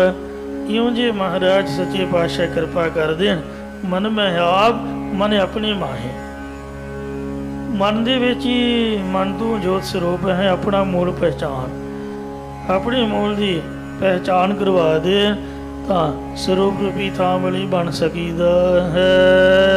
ਸ਼ਬਦ ਭੇਦ ਭ੍ਰਮ ਕਟਿਆ हे परमेश्वर, गुरां द्वारा आप जी ने गुर नाम दिया समझाए। गुरां द्वारा आप जी ने अपना नाम अमृत जपना समझा देता है। इसे करके मैं गुरु उपदेश के भेत नूं जान के जमन मरण का भरम कटना कीता है। मन लालच करदा फिरै प्रभु नाम नूं भुल के ये जिहड़ा मन है शब्द आवाज़ सुनने का लालच करदा कि मैनूं गाने गीत सुन, स्पर्श का लालच करदा है कि चमड़ी का स्पर्श मिले, इत्यादक रूप वेखण का लालच करदा है। चोरी मिर्ग अंगूरी खाए, चोरी चोरी देखदा है। रस शराब कबाब आदि दे रस कस लैण दा ये लालच करदा है। खाण दे उपर डेगी पैंदा है, मुफ्त ही वेख के तां इहनूं सब कुछ भुल जांदा है। गंध सुगंधी लैण दा ये लालच कर रहा है। इउं लालच विच लगिया होया है ते अंत नूं देह समाप्त होने तो बाद परलोक दे विच जाए चलिया जांदा लालच दे विच लगा होया। जिन्ना लालच बंदे दे मन विच हुंदा उन्ना कुछ मिलदा नहीं है। श्री जपजी साहिब दी पंक्ति ते साखी है, जदों जपजी साहिब दे अर्थ पढ़ी दे सन छोटी उम्र दे विच, वो छोटे छोटे सटीकां दे विच साखियां लिखियां मिलदियां सन कि भुखिया भुख ना उतरे जे बन्ना पुरियां बाल। वो शिव जी के उपासक दी मोमबत्तियां वाली साखी कि शिव जी ने मोमबत्तियां दित्तियां, आख्या भी चौथी नहीं जगाउणी, तेरे जगा के जाई फिर तेनों वो सारे खजाने उन्हें लभ ले ते मुड़ के मिट्टी पा के निशानी रख के सोचा भी तो मेरे ही हो गए। ते फिर कहंदा भी चौथी जगा के वेखीए। वो फिर एक बंदे ने शतीर थले ਉਹਦਾ सिर दे दिता, ये कपड़े कुपड़े झाड़ के वो चल पिया। कहंदा कित्थे जांदा, मैनूं खजाना तो दस जा। कहंदा बस यही कुछ है, मैं भी तेरे वर्गा सीगा, बहुता लालची बंदा, इन्ना कुछ पा के भी मन तृप्त नहीं होया। हुण तेरे नूं भी वध कोई लालची आऊगा तां तैनूं शतीर तैनूं छडाऊगा, बस इत्थे तूं बैठा रहो। ये महाराज ने आख्या लालच छोड़ो, अंध हो लालच दुख भारी। ये अन्ने हो लालच छड्ड दिओ, लालच करन नाल बड़ा भारी दुख मिलदा है। ਭੁੱਲਿਓ ਮਨ ਮਾਇਆ ਉਲਝਾਇਓ। ਮਨ ਮਾਇਆ ਨੇ ਇਹੋ ਜਿਹਾ ਉਲਝਾਇਆ ਹੋਇਆ ਵੀ ਆਪਦੀ ਸਕੀ ਭੈਣ ਨੂੰ ਭੁੱਲ ਜਾਂਦਾ, ਸਕੀ ਮਾਂ ਨੂੰ ਭੁੱਲ ਬੈਠਦਾ। ਜਿਹਨੇ ਜਨਮ ਦਿੱਤਾ ਹੈ ਮਾਇਆ ਦੇ ਵਿੱਚ ਇਹੋ ਜਿਹਾ ਉਲਝ ਗਿਆ, ਪਤਾ ਨਹੀਂ ਕਈ ਕੁਛ ਕਰੀ ਜਾਂਦਾ। ਤੋ ਸਕੇ ਭਰਾਵਾਂ ਨੂੰ ਭੁੱਲ ਜਾਂਦਾ, ਜੋ ਮਾਂ ਦੇ ਗੋਡੇ ਕੋਲ ਬਹਿ ਕੇ ਇਕੱਠੇ ਰੋਟੀਆਂ ਖਾਧੀਆਂ, ਸਭ ਕੁਛ ਹੀ ਭੁੱਲ ਗਿਆ। ਲਾਲਚ ਵਿੱਚ ਲੱਗਾ ਹੋਇਆ ਤੇ ਬੜੇ ਝਗੜੇ ਪਾ ਕੇ ਬੈਠ ਗਿਆ। ਮਹਾਰਾਜ ਕਹਿੰਦੇ ਨੇ ਭੁੱਲਿਓ ਮਨ ਮਾਇਆ ਉਰਜਾਇਓ, ਜੋ ਜੋ ਕਰਮ ਕੀਓ ਲਾਲਚ ਲੱਗ ਤੇ ਆਪ ਬੰਧਾਇਓ। ਮੱਖੀ ਮਿੱਠੇ ਮਰਨਾ, ਮੱਖੀ ਵੇਖੋ ਮਿੱਠੇ ਦਾ ਲਾਲਚ ਕਰਦੀ, ਉਹਦੇ 'ਚ ਹੀ ਮਰ ਮੁਰ ਜਾਂਦੀ ਹੈ, ਪੈਰ ਫਸ ਜਾਂਦੇ ਨੇ। ਮਰਕਟ ਮੁਸਰੀ ਅਨਾਜ ਕੀ ਮਨ ਬਹੁ ਰਾਰੇ, ਲੀਨੀ ਹੱਥ ਪਸਾਰ ਛੂਟਣ ਕੋ ਸਹਿਸਾ ਪਰਿਆ ਮਨ ਬਹੁ ਰਾਰੇ, ਨਾਚਿਓ ਕਰ ਕਰ ਬਾਤ। ਬਾਂਦਰ ਫੜਨ ਵਾਲੇ ਕੀ ਕਰਦੇ, ਕੁੱਜੀ 'ਚ ਫੁੱਲੀਆਂ ਜਾਂ ਉਹ ਛੋਲੇ ਪਾ ਕੇ ਉਹਦੇ ਅੱਗੇ ਰੱਖ ਦਿੰਦੇ। ਉਹ ਜਦ ਕੁੱਜੀ 'ਚ ਹੱਥ ਪਾ ਕੇ ਮੁੱਠੀ ਭਰਦਾ, ਇੰਨਾ ਲਾਲਚੀ ਆ ਮੁੱਠੀ ਛੱਡਦਾ ਨਹੀਂ, ਵੀ ਮੁੱਠੀ ਛੱਡੀ ਤਾਂ ਫੁੱਲੀਆਂ ਦੇ ਛੋਲੇ ਰਹਿ ਜਾਣਗੇ। ਉਹ ਫਿਰ ਮਦਾਰੀ ਉਹਨੂੰ ਫੜ ਲੈਂਦੇ ਨੇ। ਇੱਕ ਮੁੱਠ ਫੁੱਲੀਆਂ ਬਦਲੇ ਲਾਲਚ ਬਦਲੇ ਸਾਰੀ ਉਮਰ ਘਰਾਂ ਘਰਾਂ ਵਿੱਚ ਨੱਚਦਾ ਫਿਰਦਾ ਰਹਿੰਦਾ। ਇਹ ਬੰਦਾ ਜਦ ਵੀ ਮਰਦਾ, ਜਦ ਵੀ ਫਸਦਾ, ਲਾਲਚ ਵਿੱਚ ਫਸਦਾ ਹੈ। ਜੇ ਲਾਲਚ ਨਾ ਕਰੇ ਤੇ ਬੰਦੇ ਨੂੰ ਕੋਈ ਚੀਜ਼ ਮਾਰ ਨਹੀਂ ਸਕਦੀ, ਆਪਦੀ ਮੌਤੇ ਮਰੂਗਾ ਜਦੋਂ ਰੱਬ ਦਾ ਬੁਲਾਵਾ ਆਇਆ। ਨਹੀਂ ਤਾਂ ਲਾਲਚ ਦੇ ਵਿੱਚ ਨਿੱਤ ਦੁਨੀਆ ਆਪ ਦਾ ਨੁਕਸਾਨ ਕਰ ਰਹੀ ਹੈ। ਮਹਾਰਾਜ ਕਹਿੰਦੇ ਭੁੱਲਿਓ ਮਨ ਮਾਇਆ ਉਰਜਾਇਓ, ਜੋ ਜੋ ਕਰਮ ਕੀਓ ਲਾਲਚ ਲਗ ਤੇ ਆਪ ਬੰਧਾਇਓ। ਰਹਾ ਮੱਕੜੀ ਆਪੇ ਹੀ ਜਾਲਾ ਬਣਦੀ ਆ, ਆਪੇ ਫਸ ਫਸ ਕੇ ਮਰ ਮੁਰ ਜਾਂਦੀ ਹੈ। ਇਉਂ ਪਲ ਚ ਸਗਲੀ ਮੋਈ, ਝੂਠੇ ਧੰਦੇ ਮੋਹ, ਝੂਠੇ ਧੰਦਿਆਂ ਦੇ ਮੋਹ ਦੇ ਵਿੱਚ ਫਸ ਫਸ ਕੇ ਸਭ ਸ੍ਰਿਸ਼ਟੀ ਨਾਸ਼ ਹੋ ਰਹੀ ਹੈ। ਮਹੱਲਾ ਪੰਜਵਾ। ਲਾਲ ਚਟਿਆ ਨਿਤ ਫਿਰੈ, ਸਵਾਰਥ ਕਰੇ ਨਾ ਕੋਏ। ਪ੍ਰਾਣੀ ਹਮੇਸ਼ਾ ਲੋਭ ਨਾਲ ਭਰਿਆ ਭਟਕਦਾ ਫਿਰਦਾ ਹੈ ਅਤੇ ਕੋਈ ਵੀ ਨੇਕ ਕੰਮ ਨਹੀਂ ਕਰਦਾ। ਜਿਸ ਗੁਰ ਭੇਟੈ ਨਾਨਕ ਤਿਸ ਮਨ ਵਸਿਆ ਸੋਇ। ਸਹਿ ਫਰਮਾਉਂਦੇ ਇਹ ਸਾਹਿਬ ਉਹਦੇ ਚਿੱਤ ਅੰਦਰ ਵਸਦਾ ਜਿਹਨੂੰ ਗੁਰੂ ਜੀ ਮਿਲ ਪੈਂਦੇ ਨੇ। ਇਸ ਲਈ ਇਹੋ ਮਨ ਲਾਲਚ ਕਰਦਾ ਫਿਰੈ। ਇਹ ਜਿਹੜਾ ਮਨ ਹੈ ਵਿਸ਼ੇ ਵਿਕਾਰਾਂ ਨੂੰ ਭੋਗਣ ਦਾ ਅਤੇ ਖਾਣ ਦਾ, ਪਦਾਰਥਾਂ ਨੂੰ ਇਕੱਤਰ ਕਰਨ ਦਾ ਲਾਲਚ ਹੀ ਕਰਦਾ ਫਿਰਦਾ, ਸਾਰੀ ਉਮਰ ਗਵਾ ਬੈਠਦਾ। ਗੋਰਿਆਂ ਦਾ ਮੈਂ ਜੀਵਨ ਵੇਖਿਆ, ਉਹ ਮੰਡੇ ਤੋਂ ਫਰਾਈਡ ਬਸ ਹਫਤੇ ਦੇ ਵਿੱਚ 6 ਦਿਨ ਕੰਮ ਕਰਦੇ ਨੇ। ਸੈਚਰਡੇ ਸੰਡੇ ਉਹ ਜਿੰਨੀ ਕਮਾਈ ਆ ਖਾ ਪੀ ਕੇ ਆਨੰਦ ਲਿਆ, ਝਗੜਾ ਪਾਰ ਪਿਆ। 16 ਸਾਲ ਤੱਕ ਬੱਚੇ ਦੀ ਜ਼ਿੰਮੇਵਾਰੀ ਗੌਰਮੈਂਟ ਨੇ ਚੁੱਕਣੀ ਹੈ, 60 ਸਾਲ ਤੋਂ ਬਾਅਦ ਫਿਰ ਗੌਰਮੈਂਟ ਦੇ ਸਿਰ। ਇਹ ਜਮ੍ਹਾਂ ਕਿਹਦੇ ਲਈ ਕਰਨਾ? ਸਾਡੇ ਬੰਦੇ ਕੀ ਕਰਦੇ ਨੇ? ਆਪ ਦਾ ਘੱਟ ਸੋਚੀਦਾ, ਆਪਦੇ ਪੁੱਤਾਂ ਦਾ, ਧੀਆਂ ਦਾ, ਅੱਗੇ ਗਾਂ ਪੋਤਰਿਆਂ ਦਾ, ਦੋਤਰਿਆਂ ਦਾ। ਫਿਰ ਵੀ ਪਤਾ ਨਹੀਂ ਮਨ ਅੱਗੇ ਦੀ ਅੱਗੇ ਭੱਜਿਆ ਤੁਰਿਆ ਜਾਂਦਾ। ਇਉਂ ਬੜੀਆਂ ਬੜੀਆਂ ਕੁੱਲਾਂ ਦੀਆਂ ਜ਼ਿੰਮੇਵਾਰੀਆਂ ਚੁੱਕੀ ਫਰੀਦੀਆਂ, ਮਨ ਚਿੰਤਾ ਦੇ ਵਿੱਚ ਹੀ ਰਹਿੰਦਾ।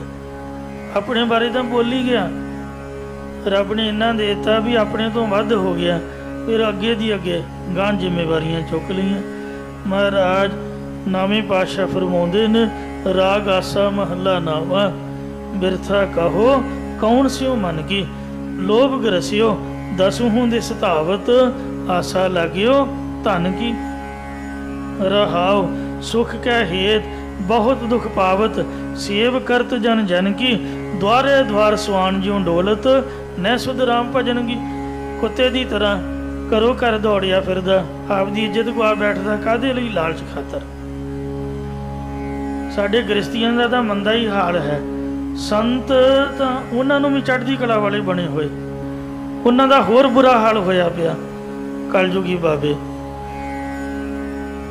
ਜਿੱਥੋਂ ਤੱਕ ਮੇਰੀ ਨਿਗਾਹ ਦੇ ਵਿੱਚ ਜਾਂ ਧਿਆਨ ਵਿੱਚ ਹੈ, ਇੱਕੋ ਹੀ ਸੰਤ ਮੈਂ ਵੇਖਿਆ ਦੁਨੀਆ ਦੇ ਵਿੱਚ, ਦੂਜਾ ਕੋਈ ਨਹੀਂ ਮੈਨੂੰ ਮਿਲਿਆ।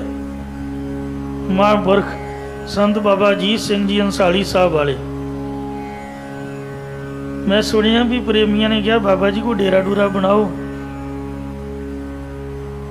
जिस तरह बाबियां दे जगाड़ होंदे ने, सोहनी सोहनियां कारां, चेले बाल के मर, बड़े बड़े पैली बन्ने, बड़े बड़े सोहने डेरे, बड़े बड़े गुरुद्वारियां दे कब्जे, बड़ा ठाठ बाट होंदा, कोई जहाजां 'च जांदा, कोई फुੱਲ बरसाउंदा, कोई कैंप लाउंदा, कोई कुछ इहो जिहा कोई माड़ा मोटा करो, इन्नी माया। कहंदे नहीं भाई, जिन्हां ने दित्ती है उन्हां दे भले ते लाउणी है। कोई मुसलमान गया ते उन्होंने कहा भी चुक किन्ने चाहिए ने, मसीत बनाओ। कोई हिंदू गया, लो भी लाख रुपया चुको मंदिर ते लाओ। कोई स्कूल वाला गया, लो जी बच्चों की पढ़ाई ते लाओ। तो इस तरह इस स्थान दे भी उन्हां दी बख्शिश है। प्रबंधकां नूं उन्होंने आखिया कि तुसीं अखंड पाठ साहिब प्रारंभ कराओ। सेवादार कहंदे जी पैसे कौन देगा? कहंदे भोग पाउण तों बाद पैसे मैथों ले जाया करो। पेटाप दिंदे रहे। तो महाराज दी हौली हौली किरपा हो गई भी संगत आपे जिम्मेवारी सांभ लई। ते वेखो हुण लहरां बहरां लगियां होईयां ने। गुरु महाराज की किन्नी किरपा, कल भी ते परसों भी ते अज भी वो खजाना अजे तक जमा है। देसी घ्यो दी जलेबियां दा लंगर, जिन्ना टोटली लंगर वरतदा 24 आवर उन्हां महापुरखां दी प्रेरणा है। प्रशादे भी चोपड़े ते तड़का भी देसी घ्यो दा। आम तौर ते लंगरां दे विच अनचोपड़े प्रशादे ते आम इधर उधर दा तेल पानी वरतदे ने। पर उन्हां महापुरखां ने ये बकायदा स्टिकटा दे नाल बेनती की है भी गुरु के लंगर शहीदां दा स्थान देसी घ्यो दा वरतारा वरते। तो किसी चीज़ का घाटा कोई नहीं। एक बार मैं सुनिया या प्रधान गुरमीत सिंह नूं कहंदे भी लाख रुपया लै, ते जिथे चौंक जां पानी की घाट है, कई बार मुसाफिर बेचारे वो बस की उड़ीक दे विच जां किते पब्लिक बैठी खलोते पानी की उड़ीक दे विच, ते तूं उत्थे नलके ला जिथे जरूरत है। नलके लाउण लई पैसे दिते, आप दा कुछ नहीं बनाया। कोई पैली बनना, कोई किसी किस्म ना कोई जायदाद, जिस तरह आया पर उपकार नित चितवत, ना ही कश पोच, ये संत की अवस्था है। तो जो आपदे बारे सोची जाना वो संत कादा भाई बाबा कादा, फिर तो गृहस्थी बंदा चंगा। तो इसलिए संतां साधुआं नूं गृहस्थियां नूं तां 4 बच्चों का लालच हुआ तो भी 4 बच्चे पाले ने। साधु संतां नूं पता नहीं कादा लालच। मैं हैरान हाँ लोगों दे, जिन्ना भी कुछ है कहते साडे कोल ही आ जाए। जिन्ने बाबे ने ना कोई स्कूल ना कोई कॉलेज बारे सोचना, ना किसी दी बच्चे की पढ़ाई, ना बच्चे की शादी, किसी गरीब गुरबे का कोई सारन बारे। गोलक च आपां रुपया पा सकते हैं पर कढ़ नहीं कोई सकता। इन्ना मन लालची है। महाराज फरमाउंदे हन, एहो मन लालच करदा फिरै। जिहड़ा मन है ये लालच करदा फिरदा है। धर्म नूं भी ललचाईਆਂ ਅੱਖਾਂ ਦੇ ਨਾਲ आ जिन्ने पर्चियां पुर्चियां कट्टण वाले ने, कोई है जिहड़ा सिद्धा होਊਗਾ। कोई पिंगलवाड़े के नाम दे यतीमां दी सेवा संभाल, कोई किसी दे नाम दे, कोई किसी दे नाम दे पर्चियां कट रहा। कोई कहता फलानी जगह लंगर लाउणा, कोई कहता मैं फलाने नूं साਂਭਦਾ। तो वो दुकानदारी अपनी चलाउंदे ने। मैनूं महाराज माफ़ करे, कोई आ बंदा जिहड़ा निष्कामी होऊगा। लालच लागा जाए, सारी जिंदगी लालच दे विच ही लगिया रहिंदा है। यहाँ पिंडां वाले संतां दा मैं जीवन वेखिया, चोले दियां बोझियां उन्हां दियां खाली हुंदियां सन। मत्था भी टेकना कदी सज्जे कदी खब्बे। ਸਿੰਘਾਂ ਨੂੰ कहना भी लियाओ मत्था टेकण लई माया दिओ। जो संगतां ने देना वो ਸਿੰਘਾਂ ਦੇ ਵਿੱਚ ही ਵਰਤਾ देना। तो इस तरह इंसान का जीवन होना चाहिए है। तंदा कूड़ व्यापिया, साडा तां बेड़ा बिल्कुल बैठा होया है। जिहड़े गृहस्थी हाँ, असीं जीव हाँ, इत्थे धंदियां दे विच ਤੋ ਸਕਾਮ ਕਰਮ ਕਰਕੇ ਦਿਨ ਰਾਤ ਝੂਠੇ ਧੰਦਿਆਂ ਦੇ ਵਿੱਚ ਹੀ ਲੱਗੇ ਹੋਏ ਹਾਂ। ਜਿਨ੍ਹਾਂ ਕੰਮਾਂ ਨੇ ਨਾਲ ਨਹੀਂ ਜਾਣਾ ਉਹਨਾਂ ਕੰਮਾਂ ਨੂੰ ਸਵਾਰਨ ਦੇ ਵਿੱਚ ਦਿਨ ਰਾਤ ਭੱਜੇ ਫਿਰਦੇ ਹਾਂ। ਜਿਸ ਕੰਮ ਨੇ ਨਾਲ ਜਾਣਾ ਹੈ ਉਹ ਕੰਮ ਬਾਰੇ ਕਦੀ ਸੋਚਿਆ ਨਹੀਂ। ਮਾਰੇ ਕਹਿੰਦੇ ਅਵਰ ਕਾਜ ਤੇਰੇ ਕਿਤੇ ਨਾ ਕਾਮ, ਮਿਲ ਸਾਧ ਸੰਗਤ ਭਜ ਕੇਵਲ ਨਾਮ। ਬੁਰੇ ਕਾਮ ਕੋ ਉੱਠ ਖਲੋਇਆ, ਨਾਮ ਕੀ ਬੇਲਾ ਪੈ ਪੈ ਸੋਇਆ, ਅਵਸਰ ਆਪਣਾ ਬੁਝੇ ਨਾ ਅਯਾਨਾ। ਤੋ ਝੂਠ ਦੇ ਵਿੱਚ ਲਪਟਿਆ ਹੋਇਆ ਹੈ। ਰਾਤ ਜੇ ਸੋਵੈ ਦਿਨ ਕਰੇ ਕਾਮ, ਇੱਕ ਖਿਨ ਲੇਹ ਨਾ ਹਰ ਕੋ ਨਾ। ਕਿਰਤ ਕਰਨੀ ਮਾੜੀ ਨਹੀਂ ਤੇ ਪਰ ਉਹਦੇ 'ਚ ਹੀ ਖਚਤ ਹੋਇਆ ਹੋਇਆ ਹੈ। ਜਮਪੁਰ ਚੋਟਾ ਇਸੇ ਖਾਇ, ਕਰਕੇ ਜਮਨ ਦੀ ਪੁਰੀ ਵਿੱਚ ਜਾ ਕੇ ਤਰਕਾਂ ਰੂਪੀ ਛੋਟਾ ਸੱਟਾਂ ਖਾਂਦਾ ਹੈ। ਨਾਨਕ ਸਭ ਕਿਛ ਆਪੇ ਆਪ ਹੈ। ਸਤਿਗੁਰੂ ਜੀ ਕਥਨ ਕਰਦੇ ਨੇ ਕਿ ਗੁਰਾਂ ਦੁਆਰਾ ਸਿਮਰਨ ਕਰਨ ਵਾਲਾ ਗੁਰਮੁਖ ਇਉਂ ਜਾਣ ਲੈਂਦਾ ਕਿ ਸਭ ਕੁਝ ਲੋਕ ਪਰਲੋਕ ਵਿੱਚ ਆਪਣਾ ਆਪ ਰੂਪ ਵਾਹਿਗੁਰੂ ਹੀ ਹੈ। ਦੂਜਾ ਨਾਹੀ ਉਸ ਕੋਈ, ਤੋਂ ਬਗੈਰ ਹੋਰ ਦੂਜਾ ਕੋਈ ਵੀ ਸੰਸਾਰ ਵਿੱਚ ਨਹੀਂ ਹੈ। ਜਾਂ ਸਭ ਕੁਝ ਪਰਮੇਸ਼ਰ ਆਪੇ ਆਪ ਹੀ ਹੈ। ਉਹ ਤੋਂ ਬਗੈਰ ਕੋਈ ਦੂਜਾ ਹੋਏ ਸੋ ਅਵਰੋ ਕਹੀਏ, ਦੂਜਾ ਹੋਰ ਕੋਈ ਨਹੀਂ ਹੈ ਜਿਹਨੂੰ ਆਖੀਏ। ਭਗਤ ਖਜ਼ਾਨਾ ਬਖਸ਼ਿਓ ਨ, ਜਿਨ੍ਹਾਂ ਨੂੰ ਪਰਮੇਸ਼ਰ ਨੇ ਗੁਰਾਂ ਦੁਆਰਾ ਪ੍ਰੇਮਾ ਭਗਤੀ ਦਾ ਖਜ਼ਾਨਾ ਬਖਸ਼ਿਆ ਹੈ। ਗੁਰਮੁਖਾ ਸੁਖ ਹੋਇ, ਉਹਨਾਂ ਗੁਰਮੁਖਾਂ ਨੂੰ ਆਤਮਿਕ ਆਨੰਦ ਰੂਪੀ ਸੁਖ ਦੀ ਪ੍ਰਾਪਤੀ ਹੁੰਦੀ ਹੈ।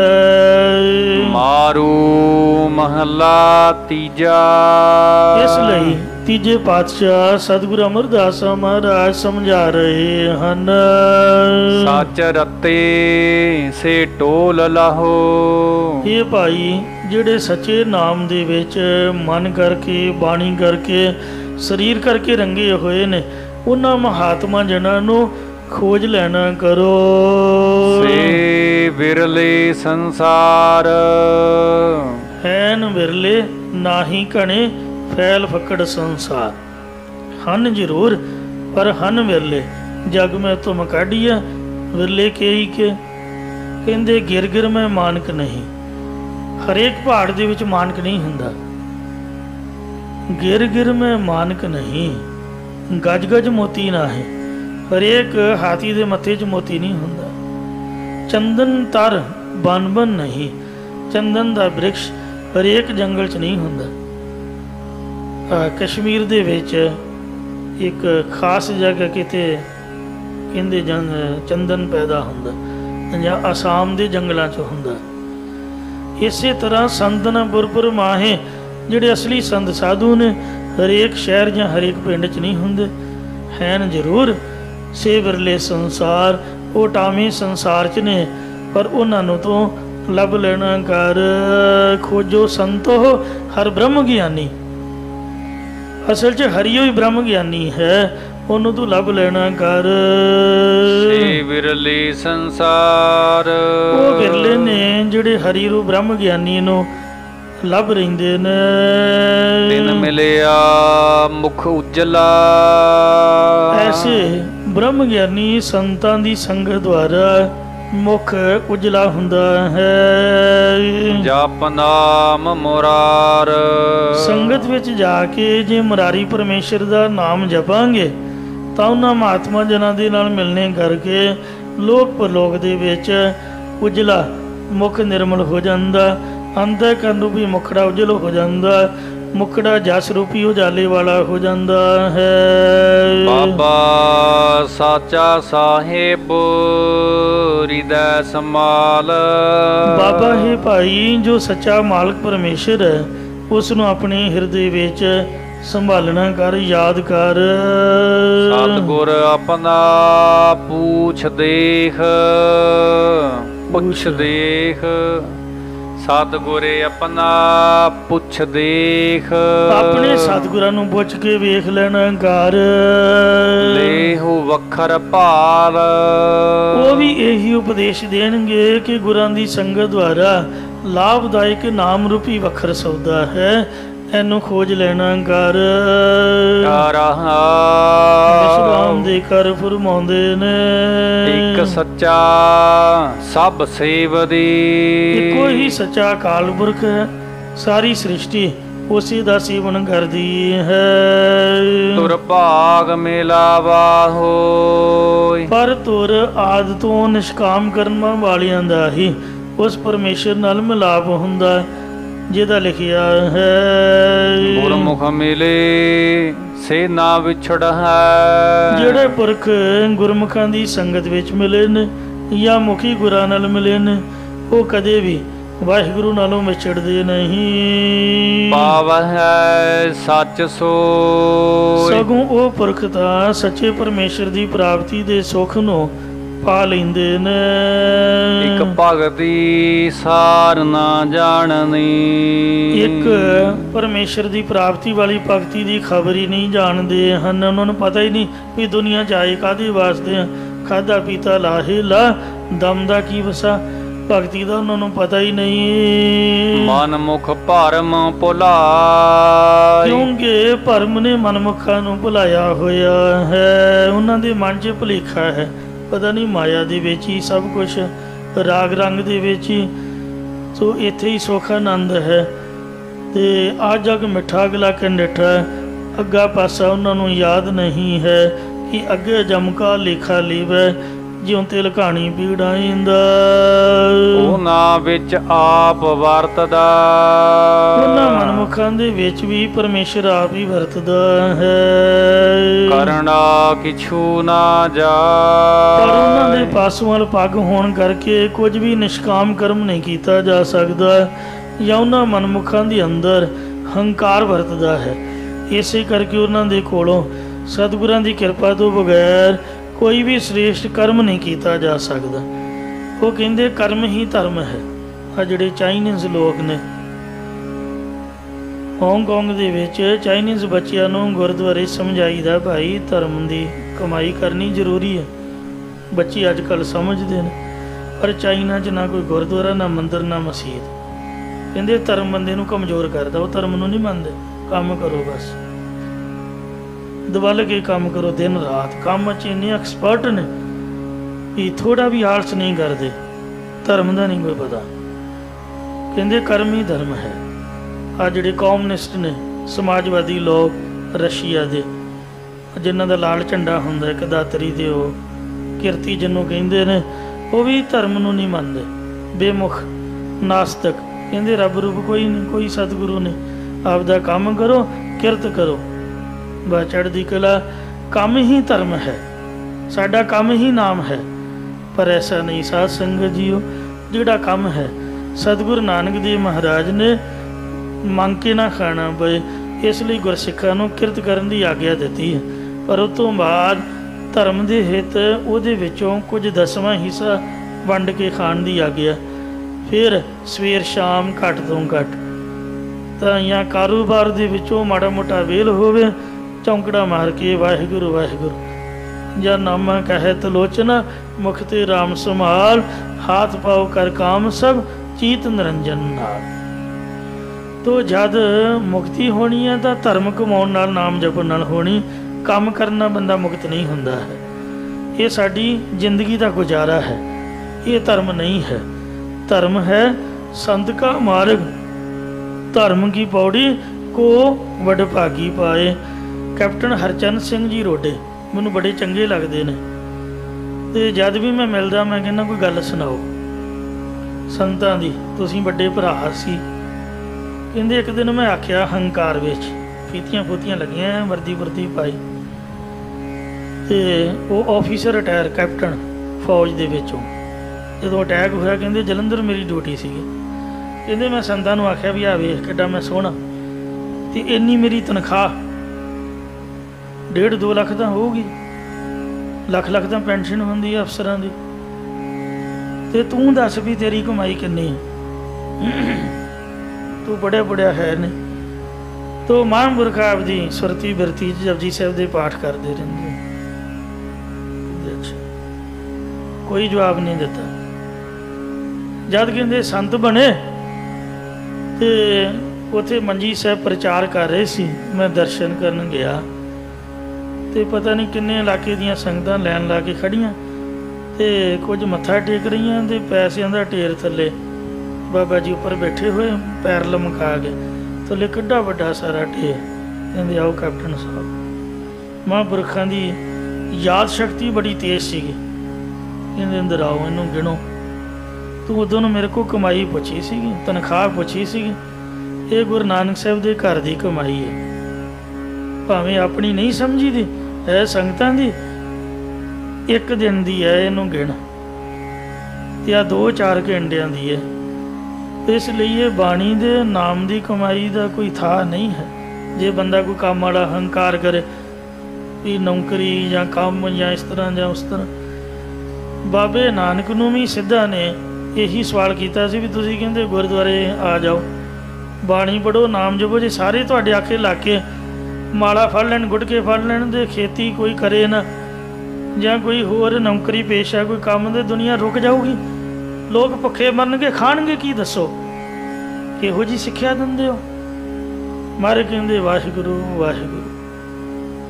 ਸੱਚੇ ਪਾਤਸ਼ਾਹ ਕਹਿੰਦੇ ਪਹਿਲੀ ਗੱਲ ਤਾਂ ਸਾਰੇ ਮੇਰੀ ਗੱਲ ਮੰਨਣਗੇ ਨਹੀਂ, ਪਰ ਮੈਂ ਇੱਥੇ ਤੁਹਾਨੂੰ ਦਾਅਵੇ ਨਾਲ ਗੱਲ ਕਹਿੰਦਾ ਵੀ ਜਿੱਡਾ ਵੱਡਾ ਰੱਬ ਦਾ ਘਰ ਹੈ, ਜਿੰਨਾ ਕਿਸੇ ਦਾ ਟੱਬਰ ਹੋਵੇ ਓਨਾ ਹੀ ਉਹਦਾ ਪ੍ਰਬੰਧ ਹੁੰਦਾ ਹੈ।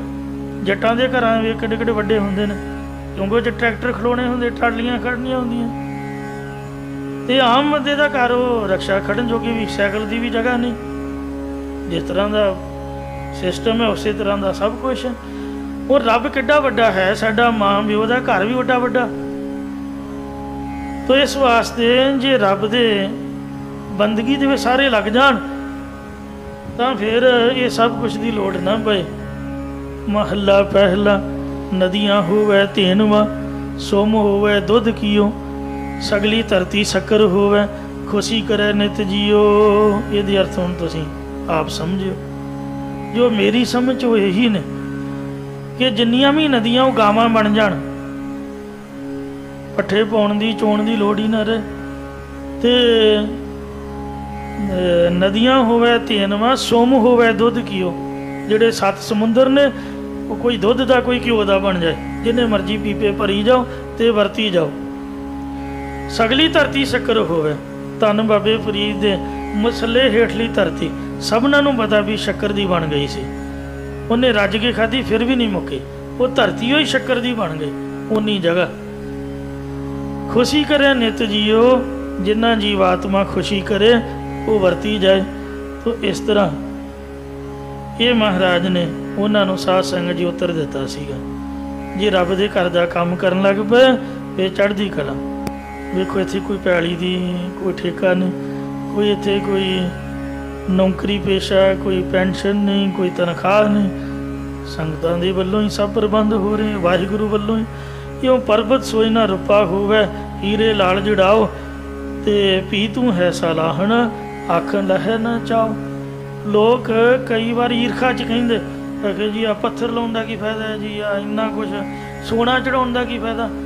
ਬੰਦਾ ਪੁੱਛੇ ਵੀ ਤੇਰੇ 4 ਜੀ ਨੇ, 4.5 ਕਰੋੜ ਦੀ ਤੇਰੀ ਕੋਠੀ ਹੈ ਤੇ 4.5 ਤੂੰ ਉੱਤੇ ਲਾਤਾ।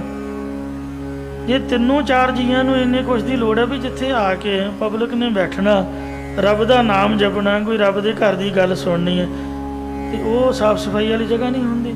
ਦੱਸੋ, ਸਾਰੀ ਦੁਨੀਆ ਨੂੰ ਮਾਇਆ ਮਹਾਰਾਜ ਨੇ ਦਿੱਤੀ, ਸੋਨਾ ਚਾਂਦੀ ਤਾਂ ਵਾਹਿਗੁਰੂ ਦਾ ਹੈ। ਜੇ ਉਹਦੇ ਘਰ ਤੇ ਲੱਗ ਗਿਆ ਤੇ ਕਿੱਡਾ ਕੁ ਵੱਡਾ ਗੁਨਾਹ ਹੋ ਗਿਆ। ਤੋ ਇਸ ਲਈ ਇਹ ਮਹਾਰਾਜ ਸਾਹਿਬ ਸੱਚੇ ਪਾਤਸ਼ਾਹ ਦੇ ਘਰ ਦੀ ਵਡਿਆਈ ਹੈ। ਜਿਸ ਨਾਲ ਜੋਰ ਨਾ ਚਲਾਈ। ਮਨਮੁਖ ਲੋਕ ਹੰਕਾਰ ਦੇ ਵਿੱਚ ਮਸਤ ਨੇ, ਸ੍ਰੇਸ਼ਟ ਕਰਮ ਨਹੀਂ ਕਰਦੇ। ਪਾਤਸ਼ਾਹ ਜੀ ਕਥਨ ਕਰਦੇ ਜਿਸ ਵਾਹਿਗੁਰੂ ਦੇ ਨਾਲ ਕਿਸੇ ਦਾ ਬਲ ਵੀ ਨਹੀਂ ਚੱਲ ਸਕਦਾ। ਹਲੇ ਕੀਚੈ ਅਰਦਾਸ। ਉਸ ਵਾਹਿਗੁਰੂ ਦੇ ਅੱਗੇ ਖੜੋ ਕੇ, ਭਾਵ ਸਾਵਧਾਨ ਚਿੱਤ ਹੋ ਕੇ ਅਰਦਾਸ ਬੇਨਤੀ ਕਰੀਏ ਇਹ ਕਾਮ ਕ੍ਰੋਧ ਆਦਿਕ ਦੁਸ਼ਮਣਾਂ ਨੂੰ ਸਾਡੇ ਅਧੀਨ ਕਰ ਦੇਵੋ। ਨਾਨਕ ਗੁਰਮੁਖ ਨਾਮ ਮਨ ਵਸੈ। ਮਹਾਰਾਜ ਫਰਮਾਉਂਦੇ ਕਿ ਜਦ ਗੁਰਮੁਖਾਂ ਦੀ ਸੰਗਤ ਦੁਆਰਾ, ਗੁਰਾਂ ਦੁਆਰਾ ਪਰਮੇਸ਼ਰ ਦਾ ਨਾਮ ਮਨ ਚ ਵਸ ਜਾਵੇ ਤਾ ਸੁਣ ਕਰੇ ਸਾਬਾਸ। ਤਾਂ ਫਿਰ ਨਾਮ ਸੁਣ ਕੇ ਪਰਮੇਸ਼ਰ ਧਨਤਾ ਦੀ ਯੋਗ ਕਰਦਾ, ਪਰਮੇਸ਼ਰ ਧਨਤਾ ਦੀ ਯੋਗ ਬਣਾ ਲੈਣਾ ਕਰਦਾ ਹੈ। ਇੱਥੇ ਸਮਾਪਤੀ ਹੈ ਜੀ। ਭੁੱਲ ਚੁੱਕ ਖਿਮਾ ਕਰੋਗੇ ਦੋ ਸਮਤ ਬਖਸ਼ੋ। ਜਿਸ ਨਾਲ ਜੋਰ ਨਾ ਚਲਾਈ ਖਲੇ ਕੀਚੈ ਅਰਦਾਸ। ਨਾਨਕ ਗੁਰਮੁਖ ਨਾਮ ਮਨ ਮਨ ਵਸੈ ਤਾ ਸੁਣ ਕਰੇ ਸਾਬਾਸ। ਵਾਹਿਗੁਰੂ ਜੀ ਕਾ ਖਾਲਸਾ